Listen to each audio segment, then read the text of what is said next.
Hi friends, তোমরা সবাই কেমন আছো? আশা করি সবাই খুব খুব ভালো আছো। আমরাও ভালো আছি। আমি আমার ব্লগটা এখন থেকে স্টার্ট করছি। এখন বাজে 8:30। তো এখন চা খাওয়া হবে আমাদের। তো আমাদের একটু দেরি হয় চা খেতে। কাজ সারতে সারতে দেরি হয়ে যায়। আবার তো শীত পড়েছে। তো এখানে চা করে নিচ্ছি আমি, আর মা দুধটা বসিয়ে দিল ছেলের। ছেলে সকালে যেটা খায় সেই খাবারটাও হয়ে গেছে। আর আজকে দুপুরের মেনুতে তো ডাল আছে, তো সেই কারণে প্রেসারে ডালটাও সেদ্ধ বসিয়ে দেওয়া হয়েছে। আর এখানে মা আর আমি পাউরুটি দিয়ে চা খেয়ে নিচ্ছি। চা খাওয়া হয়ে গেলে মা যাবে, যেহেতু আমাদের গরু আছে, মা দুধ দেয়, তো মা যাবে দুধ দিতে, আর আমি মাছ বেছে নেবো। মা সকালে আজকে মাছ নিয়েছে, তো মাছগুলো বেছে নেবো। আর এখানে এই যে 2 পিস বেগুন ভাজা মা ভোরে বাপিকে ভেজে দিয়েছিল, তারই 2 পিস ছিল। তো কত তেল বেরিয়েছে, মানে অনেকক্ষণ রাখলে যেটা বেরোয়। হচ্ছে আমার কাকিমার মেয়ে হয়। আর আমি আমার বাবুকে বেলায় যেটা খায় সেই খাবারটা খাইয়ে দিয়েছি। তো খাইয়ে দিয়ে আমি এখন মাছগুলোকে বেছে নেব, নাহলে আরও বেলা হয়ে যাবে, মা এসে রান্না বসাবে। তো আমি এখন মাছগুলোকে বেছে নিচ্ছি।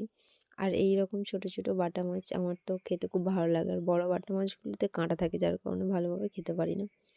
এই যে তো তারপরে মা চলে আসছিলো, মা রান্না বসিয়ে দিয়েছে, মা এখন বেটে নিচ্ছে, আর আমি বলি দাও মাছগুলো ভেজে নিই। তো আমি এখন মাছগুলোকে ভেজে নিচ্ছি। আনাজগুলো কেটে নিয়ে তারপরে মা রান্নায় বসে যাবে। তো আমি তারপর আমার বাবুকে চান করিয়ে দেবো, আমি নিজেও চান করব। তো ঠাকুর জল দেব, ঠাকুরকে জল দিয়ে তারপরে আরও কাজ আছে, ঘর মুছতে হবে, বাসন মাজতে হবে। তো মাও করবে, আমিও করব, করে নেবো। আর এই যে এখানে ডাল সিদ্ধটা সকালেই করে রেখেছিলাম, নাহলে দেরি হয়ে যায়। আর এখানে বাবুর মাছটাকে ভেজে নিচ্ছি। তো সব কিছু কাজ সারার পর আমরা এখন খেতে বসে গেছি। আমার বড় মা আছে, মাসি আছে, আমি আর মা 4 জন একসাথেই খেতে বসেছি।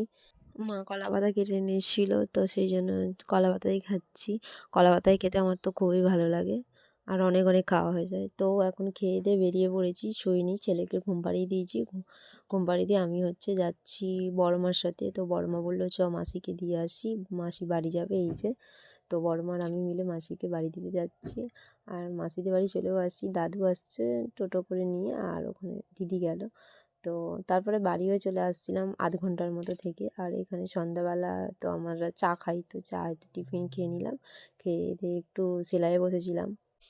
আমার সেলাই হয়ে গেলে খেয়ে নেব রাতের খাবার। তো আমি আমার ভিডিওটা এখানেই শেষ করে দিচ্ছি। যদি ভালো লেগে থাকে লাইক কমেন্ট শেয়ার করে দিও, আর আমার চ্যানেলটা সাবস্ক্রাইব করে দিও। বাই।